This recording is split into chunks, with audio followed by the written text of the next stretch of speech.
नमस्कार आप सभी को आपके ही अपने प्यारे से YouTube channel We Are Education के ऊपर में आप सबका बहुत बहुत स्वागत है। तो चलिए आशा और उम्मीद करता हूं कि आप सब एकदम स्वस्थ होंगे, मस्त होंगे और आप अपने तैयारी में एकदम व्यस्त होंगे।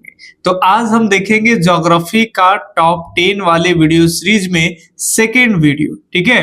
तो इसमें 10 इंपॉर्टेंट क्वेश्चन हम लोग देखेंगे, तो एकदम तैयार हो जाइए। आपका समय ज्यादा बर्बाद ना करते हुए तुरंत इस सीरीज को हम स्टार्ट करते हैं, ठीक है। इन सबसे पहले एक बात और कहना चाहेंगे आप सबसे, थोड़ा 1-2 मिनट का समय है तो निकाल के सुने। बहुत सारे बच्चे हमारे व्हाट्सएप पे या कॉल करके ये हमसे पूछ रहे थे कि सर हम बहुत कमजोर हैं, बहुत सारी चीजें हम याद कर रहे हैं, सर सिलेबस पढ़ते हैं, याद करते हैं, भूल जाते हैं। उन विद्यार्थियों को हम सभी को एक ही शब्दों में कहना ये चाहेंगे कि यदि आप भूलते हैं तो अच्छी बातें हैं, ठीक है। क्योंकि अगर मनुष्य ना भूले ना तो वो पागल हो जाएगा। तो अगर मनुष्य किसी बात को भूलता है तो ये मनुष्य का स्वाभाविक लक्षण है। तो आप ये ना समझे कि हम कमजोर हैं, तेज बच्चा को ज्यादा दिन तक याद रखता है। देखिए, जिनको ज्यादा दिन तक याद रहता है तो दो ही बात आता है, या तो जब वो पढ़ते हैं तो एकाग्रचित होकर के पढ़ते हैं, और दूसरी बात वो एक ही चीज को रिवीजन में बार बार लेते हैं। और जो कहते हैं अपने आप को कि हम कमजोर हैं, वो रिवीजन में बार बार नहीं लेते, ठीक है। तो आप एकदम रिवीजन वाला डोज लीजिए, और जब यहाँ वीडियो देख रहे हैं तो एकदम शांत दिमाग करके देखिए, आप भी तेज बन जाइएगा, ठीक है। तो चलिए आज हम 10 क्वेश्चन करेंगे, लेकिन आज हम उल्टे क्वेश्चन करेंगे। पहले 10 करेंगे, फिर 9, फिर 8, ऐसे करके देखिए, ठीक है। तो आज टॉप 10 का 10वां प्रश्न से ही शुरू करें। राइन जलमार्ग जोड़ती है, बताइए राइन जलमार्ग किससे किसको जोड़ती है? इंग्लैंड को जर्मनी, जर्मनी से नीदरलैंड, बेल्जियम से स्पेन और इटली से स्पेन। तो यहाँ सही जवाब आप एक फटाफट से चूज करिए। बाकी सही उत्तर बी होगा, जर्मनी से नीदरलैंड को, ठीक है। चलिए, तो ये 10वें का बी उत्तर एकदम सही है। अभी आपके सामने 9वें नंबर प्रश्न जैसे जैसे हम आगे बढ़ेंगे वैसे वैसे ये घटते चला जाएगा, ठीक है। चलिए, तो बताइए कि भारतीय रेलवे विश्व की बड़ी रेलवे है, कौन सी बड़ी रेलवे है? पहली, दूसरी, तीसरी या फिर चौथी? तो देखिए, अगर हम भारतीय रेलवे की बात कर लेंगे तो यहाँ पे अगर हम नंबरिंग दे दे तो भारतीय रेलवे विश्व की अगर हम बात कर लेंगे तो चौथी रेलवे है। ये याद रखना है आपको कि भारतीय रेलवे विश्व की चौथी रेलवे है। तो सही उत्तर डी हो जाएगा। लेकिन और भी बातें सुन लीजिए। पहले पे कौन है? तो पहले पे है आपका यूएसए यानी यूनाइटेड स्टेट ऑफ अमेरिका। दूसरे स्थान पे है आपके चीन, जी याद रखेंगे, दूसरे स्थान पे चीन वाले। और तीसरे स्थान पे बात कर लेंगे तो ये रसिया है, यानी आप रूस समझ जाइएगा, ठीक है। तो ये आपका नंबरिंग कर दिए। अब अगर ये विश्व के हिसाब से बोले तो भारत आप मार सकते हैं कि ये चौथे स्थान पे। लेकिन यदि विश्व ना देके अगर एशिया देगा तो कभी भी आप ये भूल नहीं करेंगे कि एशिया में 3 देश है, चीन है, रूस है और भारत है। तो भारत का स्थान एशिया में तीसरे स्थान पे आ गया। नहीं, एशिया में अगर कहेगा तो भारत दूसरे ही स्थान पे आ जाएगा। बोलिए कैसे? तो चीन यहाँ पे पहले स्थान पे हो जाएगा, ठीक है, और रूस दूसरे स्थान पे नहीं आएगा एशिया में। तो कहां चला जाएगा? देखिए, रूस का अधिकांश जो भाग है वो यूरोप में भी चला जाता है। आप लोग पढ़े होंगे कि रूस अगर राजधानी इसकी जो है मॉस्को, अगर हम लोग राजधानी के हिसाब से देखें तो ये यूरोप में आ जाता है पॉलिटिकल हिसाब से, ठीक है।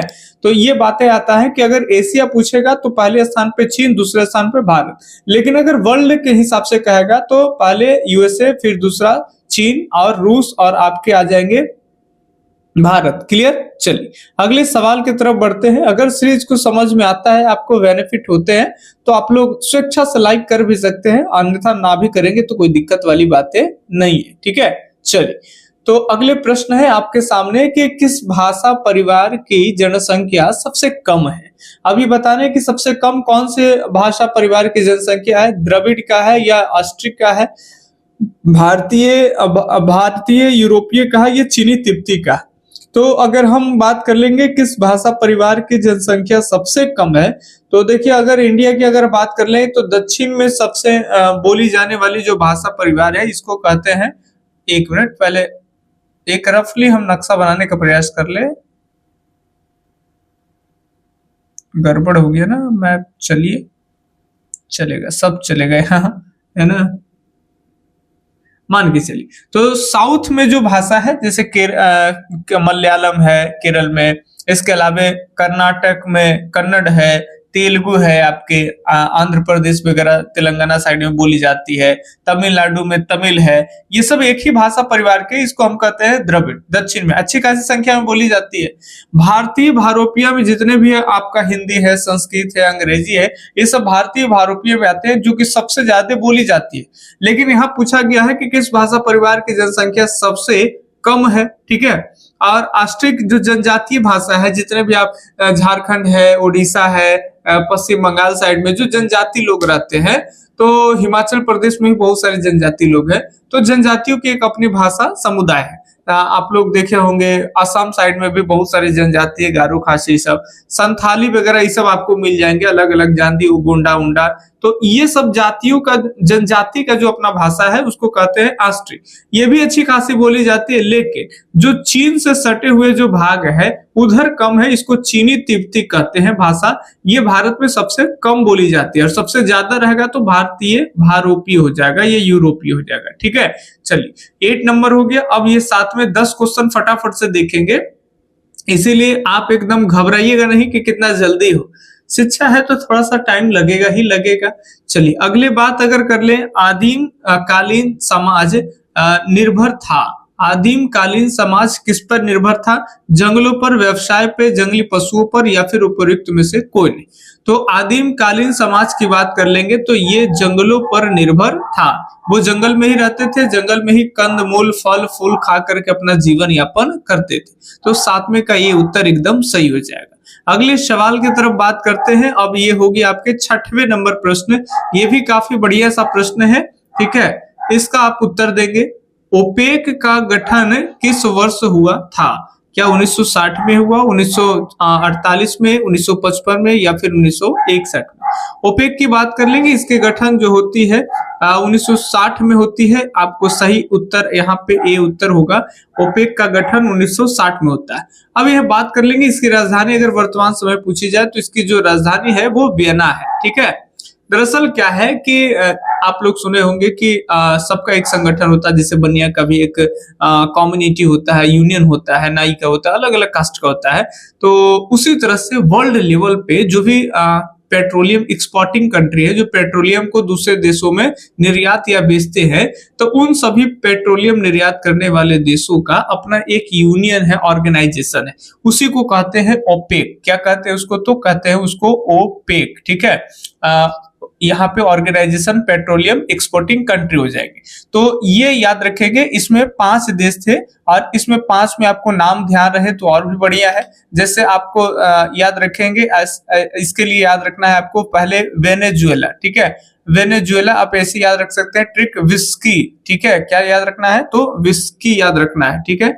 चलिए ज्यादा हो रहा है। वी से आपका वेनेजुएला हो जाएगा, ठीक है। और आई से आपका ईरान हो जाएगा, ठीक है। ये ऐसे विस्की ऐसे लिख देते हैं, ठीक है। और एस से आपका सऊदी अरब वाला इलाका हो जाएगा, सऊदी अरब। और सी से आपका जो हो जाएगा ये कुवैत समझिएगा, सी से कुवैत। और विस्की यहाँ पे हो जाएगा आपका 5 होना चाहिए, और ये 5 हो गया विस्की, ठीक है। आई से ईरान हो गया, ऐसे क्या हो जाएगा? तो ईरान हो जाएगा।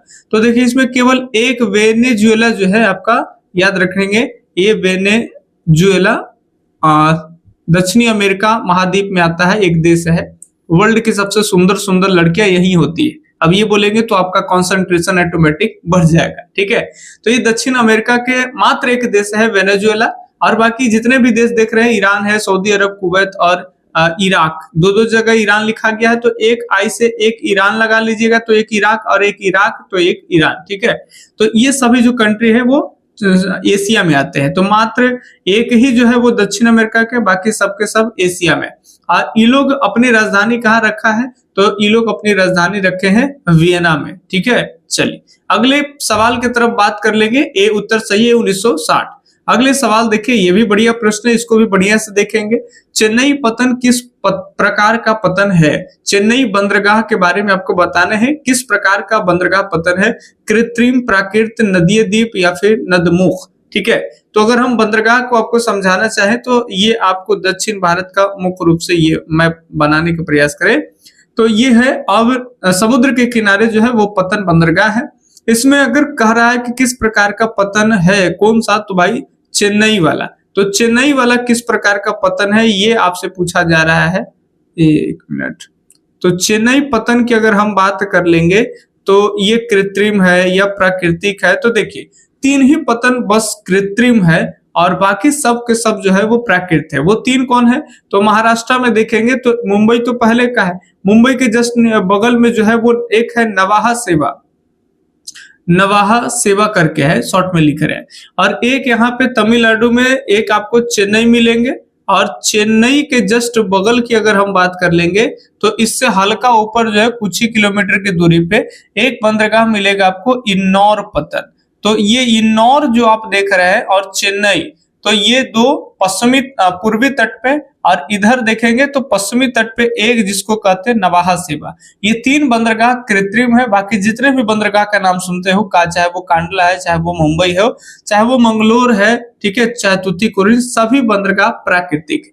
तो बस ये चेन्नई पतन पूछ रहा है कौन से हो जाएंगे, तो आप एक जवाब चूज कर लिए होंगे अब तक, ये हो जाएंगे ए यानी कृत्रिम। ठीक है, चलिए फटाफट से अब हम लोग देखेंगे, ज्यादा समय नहीं बर्बाद करेंगे। अब चौथे नंबर सवाल तक आ गए हैं। बताइए गेट का नाम बदलकर WTO किस वर्ष किया गया? ये बताने हैं कि गेट का नाम बदल के WTO किस वर्ष किया गया है। ऑप्शन आपके सामने है, 1955, 2003, 1999 या 2005।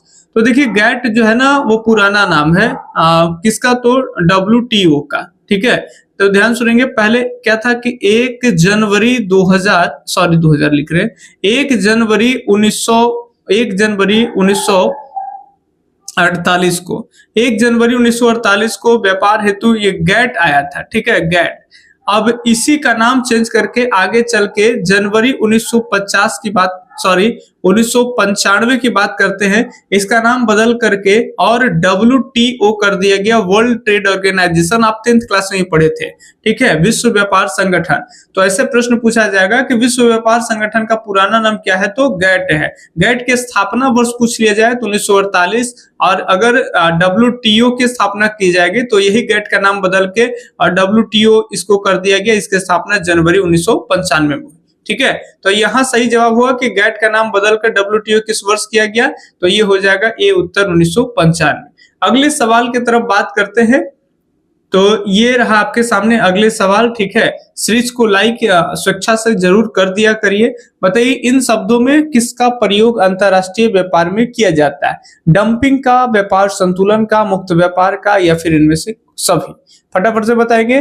तो इनमें से किसका प्रयोग अंतरराष्ट्रीय व्यापार के लिए किए जाते हैं? तो आप सब जानते हो कि आयात और निर्यात के बीच का अंतर को व्यापार संतुलन कहते हैं।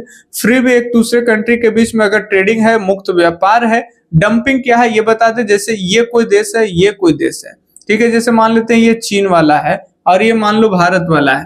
चाइना भारत में कोई सामान बेच रहा है कितने रुपये में? तो 5 रुपया में। इसको लागत कितना है? तो उसको बनाने में 6 रुपया लागत, लेकिन फिर भी भारत में कितने में बेच दे रहा है? ये 5 रुपया में बेच रहा है। ठीक है, अब ये किसके लिए कि अगर वही चीज भारत में अगर बन रहा है तो उसको 7 रुपया में अगर लग रहा है तो हम इसको 5 में देंगे, तो भारत में ही बनी हुई वस्तु को नहीं खरीद पाएगा भारतीय, और खरीदेगा कौन? तो हमारी वस्तु। तो इसमें तो 1 रुपया घाटा हो रहा, तो कोई बात नहीं, 1 रुपया इधर घाटा हो रहा है तो किसी अगले कंट्री में इसको 8 रुपया में बेच करके 1 रुपया वहां से मैनेज कर लेंगे। समझ रहे बात ना? लेकिन इसके इंडस्ट्री तो नहीं चलने देगी। तो ये डंपिंग है जो अंतरराष्ट्रीय व्यापार हेतु यूज होते हैं, और ये भी होंगे। तो आप अब तक समझ गए होंगे कि डी उत्तर इसका एकदम राइट है। ठीक है, चलिए 3 प्रश्न और है फटाफट से। तो ये रहा आपके सामने। बताइए विश्व व्यापार संगठन का मुख्यालय कहाँ है? विश्व व्यापार संगठन WTO की चर्चा चल रही थी, उसका मुख्यालय बताना है जिनेवा में, वियना में, न्यूयॉर्क में, या फिर वाशिंगटन में। ठीक है, तो सही उत्तर यहाँ पे हो जाएगा, इसका मुख्यालय है जिनेवा में। स्विट्जरलैंड एक कंट्री है, वहीं पे पड़ता है जिनेवा। ठीक है, चलिए अगले सवाल है आपका, आज का लास्ट प्रश्न है। ठीक है, पहले प्रश्न है, आज हम उल्टी गिनती की तरफ से आज का टॉप 10 क्वेश्चन करा रहे थे।